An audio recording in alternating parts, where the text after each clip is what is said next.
আসসালামু আলাইকুম অডিয়েন্স, নিশ্চয়ই আপনারা সবাই ভালো আছেন। সবাইকে শুভেচ্ছা জানিয়ে আজকের এই ব্লগটা শুরু করলাম। সকালেই কিছু বাজার নিয়ে আসছিল। ছুটির দিনে কিছু বাজার না হলে কি হয়, সারা সপ্তাহের বাজারটা একটু গুছিয়ে নিতে হয়। চিংড়ি মাছ দিয়ে লাউ রান্না করব। সাথে কিন্তু লাউয়ের খোসাটা বাদ যাবে না। এই যে দেখছেন, লাউয়ের খোসাটা সুন্দর করে জুড়ি করে কেটে সাথে একটু আলু দিয়ে ভাজি করে নিচ্ছি। আর এই ভাজিটা কিন্তু খুব টেস্টি হয়। কে কে পছন্দ করেন নিশ্চয়ই আমাকে জানাবেন। আর আমার ভিডিও যারা দেখেন তারা একটি লাইক দিয়ে কমেন্ট করবেন এবং যদি সম্ভব হয় একটু শেয়ার করে দেবেন, তাহলে অনেক কৃতজ্ঞ থাকব। এই যে চিংড়ি মাছ দিয়ে লাউ, এটা তো আমাদের বাংলার একটি ঐতিহ্যবাহী খাবার, ঘরে ঘরে জনপ্রিয় একটি খাবার। এটা নবীজিও সাল্লাল্লাহু আলাইহি সাল্লামও খুব পছন্দ করতেন। তাই এই খাবারটি যেমনি জনপ্রিয় তেমনি স্বাস্থ্যসম্মত। আমরা স্বাস্থ্যসম্মত খাবার সবসময় খাবো, এটাই তো চাই, তাই না? তারপরে আরও রান্না করেছি চিংড়ি মাছ আর লাউ দিয়ে কলাইয়ের ডাল, যাকে মাসকলাইয়ের ডাল বলে। এই ডালটা কিন্তু অনেকেই পছন্দ করেন।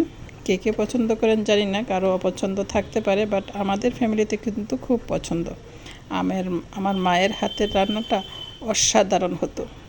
আমার মা এখন খুব একটা রান্না করতে পারেন না, তারপরে আমার মায়ের কাছ থেকেই শেখা এই রান্নাটা। সবাই খুব পছন্দ করেন। ইলিশ মাছ তো জাতীয় মাছ, দেখলেই মনে হয় অনেক দামি মাছ, কে বলেন? কিন্তু তারপরে তো কিছু খেতে হয়। এটা কিন্তু খুব বড় সাইজের ইলিশ নয়, ছোট ছোট সাইজের ইলিশ। ছুটির দিনে কিছু কাজকর্ম গুছিয়ে নিতে হয়, তাই একসাথে বাজার করা। তাই কেটে ধুয়ে পরিষ্কার করে প্রসেস করে রেখে দেওয়া হয়েছে, যাতে আগামী দিনগুলো ভালোভাবে চলে। আর কিছু মাছ আমি ভাজি করে নিলাম। ইলিশ ভাজা খেতে মজা, গরম গরম হলে। কথাটা সত্যিই সুন্দর। ইলিশের মাছের সাথে কিন্তু একটু ডিমও ছিল। আর ইলিশের ডিমটা কিন্তু খুব জনপ্রিয়। আমার মনে হয় সকল মাছের ডিমের মধ্যে ইলিশ মাছের ডিমটাই সেরা, স্বাদে অতুলনীয়। জনপ্রিয় এই মাছটা সবসময় আমাদের দেশে উৎপাদন হয়। তো ভালো থাকুক আমাদের দেশের সকল সম্পদ।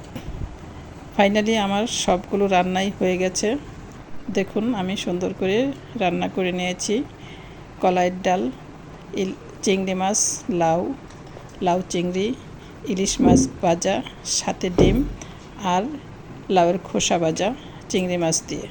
তো বন্ধুরা, কেমন হলো রান্নাটা অবশ্যই জানাবেন। তো সবাই ভালো থাকবেন, দেখা হবে পরবর্তী কোনো ভিডিওতে। নিশ্চয়ই ততদিন ভালো থাকবেন। আল্লাহ হাফেজ।